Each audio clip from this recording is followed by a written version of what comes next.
One challenge facing Singapore's economy is the stability of its residential mortgage portfolio in the event that interest rates should increase. Some analysts are concerned that Singaporean households have overextended themselves in terms of debt, especially home mortgage debt. The Monetary Authority of Singapore, or MAS, has restricted borrowing by imposing lending rules on the banks known as Total Debt Servicing Ratio, or TDSR. Recently, MAS Managing Director Ravi Menon said that it's still premature to consider removing any of the cooling measures that are in place. Now that we know the cooling measures are here to stay for the foreseeable future, let's take a look at how much you can borrow under TDSR. If you're a homeowner or potential buyer, you will want to know. On today's show, we discuss TDSR and how it impacts borrowing in Singapore. Also, we show you how to determine whether or not you qualify for a mortgage loan. Next on XTV with your host, Mark Loon. Total Debt Servicing Ratio, or TDSR, places restrictions on household debt and stipulates how much cash you must put down to qualify for a mortgage. The objective of TDSR is to stabilize Singapore's financial system. MAS hopes to reduce risk in the mortgage portfolios of banks by standardizing the process of underwriting home loans. One way to standardize underwriting is to mandate that all the banks use the same rules. As such, TDSR restricts the maximum amount of household debt to 60%. MAS rules also dictate the LTV, or loan-to-value ratio.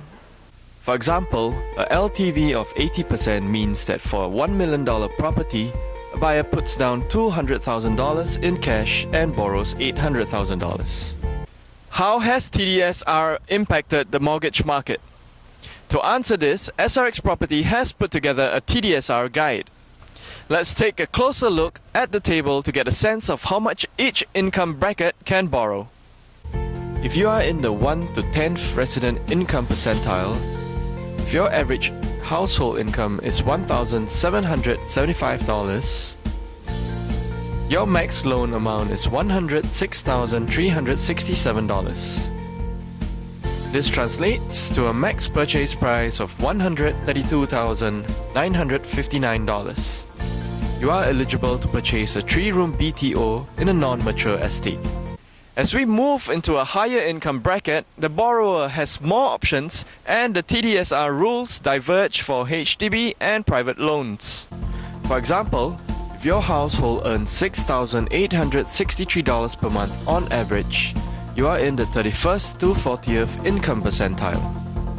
This makes you eligible for a maximum HDB loan of $411,267 and a maximum purchase price of $514,084. At this price, you can buy a 5-room HDB resale or BTO in a mature estate. On the other hand, in the same income bracket, you qualify for a greater loan amount if you purchase a private home. At an income of $6,863 per month, you are eligible for a private loan up to $917,013, and this translates to a maximum purchase price of $1,146,266.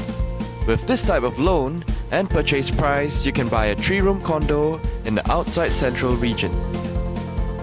The reason for this loophole in HDB versus private loans has to do with stricter lending requirements for HDB buyers. Specifically, the lower loan tenure of 25 years for HDB means a higher monthly loan repayment, which in turn leads to higher minimum household income. Also, the mortgage servicing ratio, or MSR, of 30% applies only to HDB financing. This requires a higher minimum household income to service the same amount of loan. We see the same scenario in the 51st to 60th income percentile. If household earns $10,108 per month on average, you are eligible for a maximum HDB loan of $605,725, but a private loan of $1,350,601. This is the difference between an executive HDB flat and a mass market condo It is interesting to note that Singaporeans in the 40th to 100th percentile of income are eligible for loans to purchase private property. What about those in the top income percentile? What can they buy? Average household income in this bracket is $31,142 per month. They are eligible for a max loan amount of $4,161,100, which translates to a max purchase price of $5,201,375. With this kind of loan, you can purchase a luxury condo in the core central region or a landed home.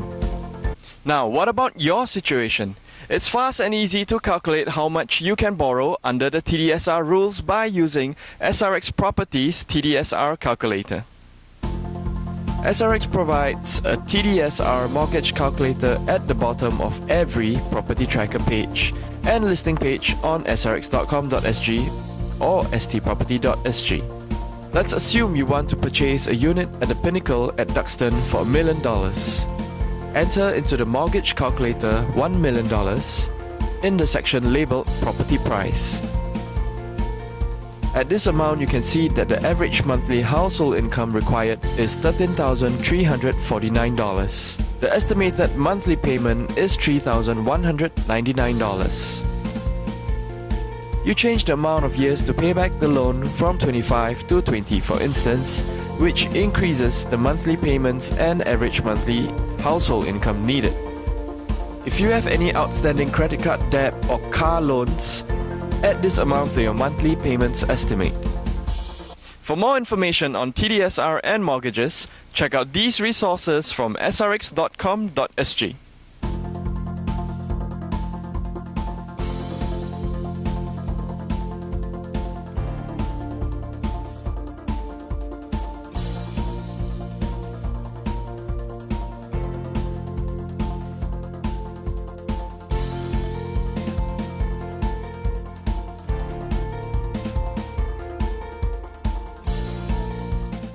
That's all we have for you today. Thank you for watching this episode of XTV. And don't forget to track the value of your home on our free web app, My Property Tracker.